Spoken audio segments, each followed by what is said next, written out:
Hallo Nadine, Klaus. Servus, hallo. Die sind schon ungeduldig? Ja.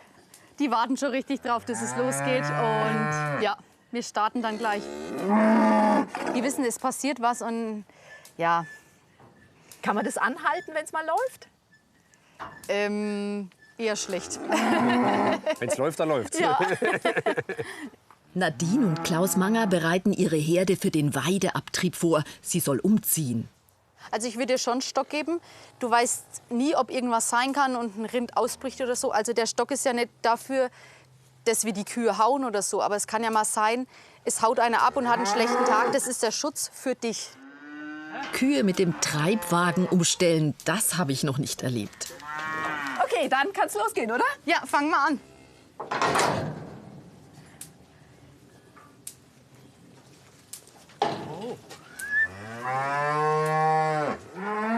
Hopp vor.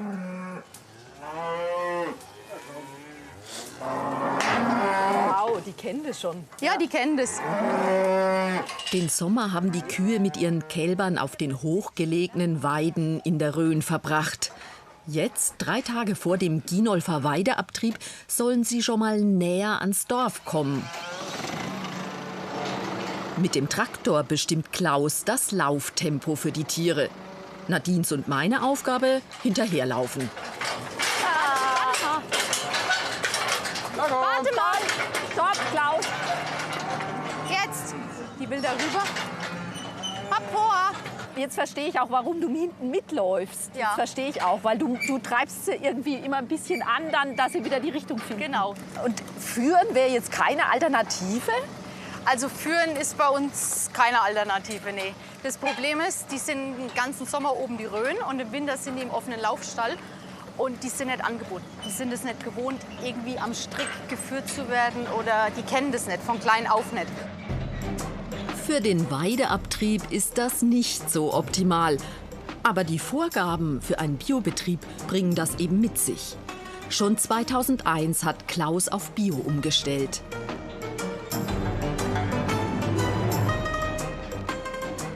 Achtung, wir fahren jetzt zurück. Ah. Die müssen jetzt erst langsam Sollen rumdrehen. wir das da hochklappen einmal wieder? drehen. Ja, das könnte hochklappen. Hopp vor, Achtung, die fährt zurück. Hopp vor, Der fährt hopp rum. Der fährt zurück, der fährt zurück. hopp rum. Hopp, einmal rum. Hopp rum. Hopp, Becky. Warte mal, die Becky hat noch nicht rumgedreht. Kommt her, kommt. Rückwärts einparken mit 7 Kühen. Ich bin tief beeindruckt. Nadine und Klaus stammen beide aus der Landwirtschaft. Für Klaus war es nie eine Frage, die Mutterkuhhaltung weiterzuführen. Die Tiere der Mangers gehören zum fränkischen Gelbvieh, eine bedrohte Haustierrasse, die früher in ganz Franken zu finden war. Hast du dich eigentlich fürs Gelbvieh entschieden oder war das schon deine Familie vorher? Das haben wir eigentlich zusammen gemacht. Also früher hatten wir Fleckvieh. Und dann haben wir gesagt, ja, also mit dem Fleckvieh, das hat uns nie so gefallen. Oben die Rhön, wir brauchen irgendwas Leichteres, um die Wiesen ein wenig zu schonen, auch im Herbst. Oder wir haben ja oben auch hügeliges Gelände mit viel Steinen drauf und Hecken. Und da kommen die Franken besser zurecht. Na los. Klaus Vater Gerd und Ralf Omert bugsieren inzwischen schon die nächste Gruppe in den Fangwagen. Ein bisschen Überzeugungskraft braucht es da schon.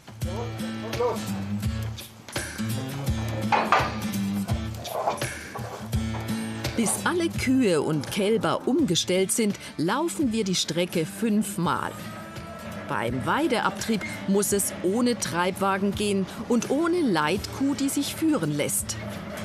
Also ich hoffe jedes Jahr, dass wir heile unten ankommen, dass keine Kuh abhaut, dass keine Kuh einen Menschen über den Haufen rennt.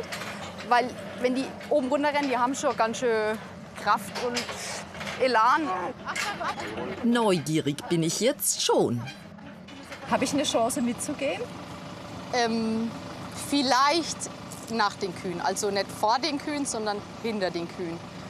Weil man weiß immer nicht, wie sie reagieren und losrennen oder so. Und dann ist es, glaube ich, hinten dran nicht so gefährlich als vorne dran. Trotzdem ein tolles Angebot von Nadine.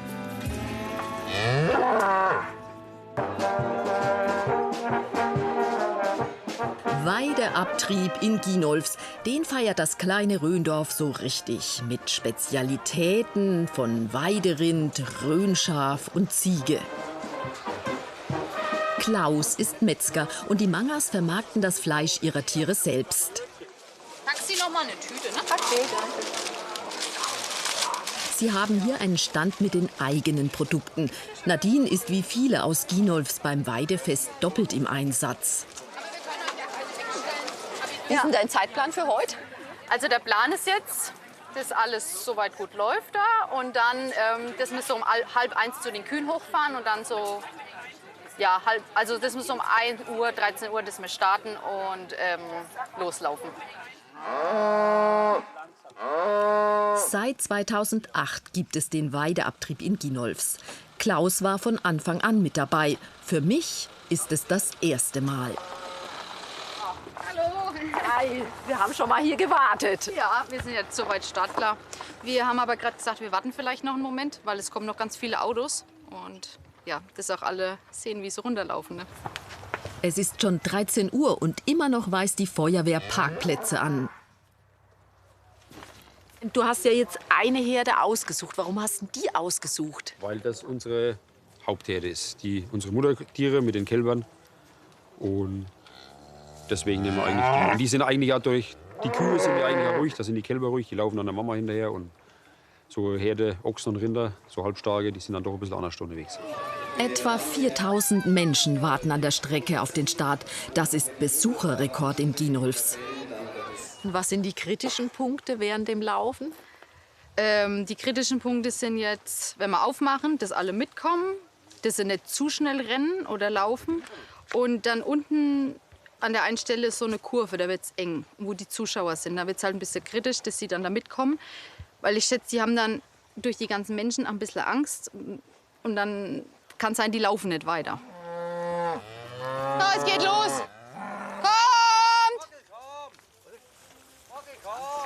Kommt! Komm! Hab mit! Na komm! Die Nachzüglerin haben wir also auch eingesammelt. Hopp, weiter! Heute so richtiger Freilauf. Ja, einmal im Jahr geht's ohne Wagen heim. Hopp, weiter!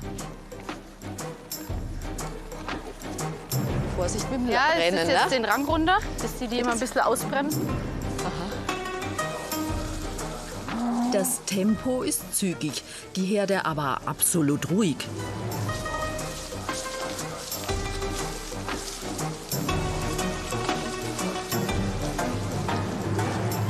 Hallo, Mädels, kommt.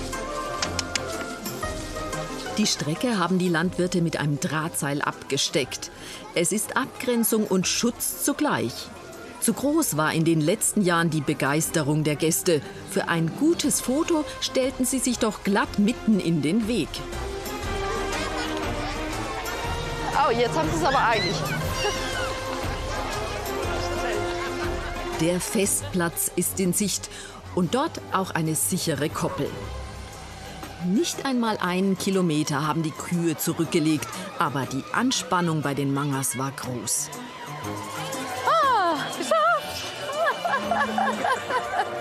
War aber gut, oder? Ja. Geschafft, ja. Jetzt ist so ein bisschen Entspannung. Wir sind unten angekommen, alles ist gut gegangen. Noch ein kurzer Moment fürs Foto. Dann kommt der nächste Höhepunkt beim Weideabtrieb.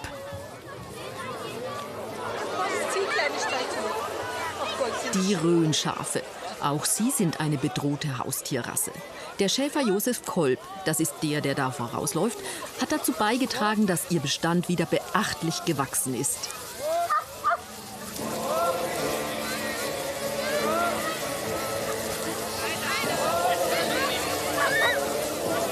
Abgesehen davon, dass die Tiere mit dem Weideabtrieb ins Tal kommen, ist das Fest auch eine gute Werbung für Rassen, die in der Rhön traditionell zu Hause sind.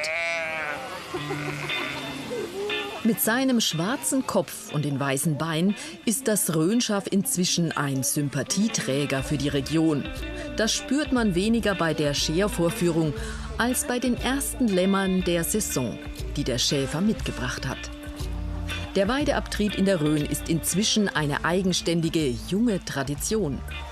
Das hat mit dem Almabtrieb oder so gar nichts zu tun. Und ja, wir müssen unsere Tiere ja auch in den Stall bringen. Und Ja, das ist so der Abschluss vom Sommer halt so, wenn die Tiere alle wieder ins Tal kommen und wieder im Stall sind. Und mir freut sich auch, wenn sie wieder daheim sind. Ne? Ich sag jetzt mal vielen Dank, dass ich eure Herde so hautnah erleben durfte. Und ich habe echt gesehen, dass die hier toll leben. Wir haben zu danken, es hat uns sehr gut gefallen. Danke. Jetzt schauen wir noch, wie sie reingehen, oder? Ja, jetzt gehen wir noch rein. Gut. Dann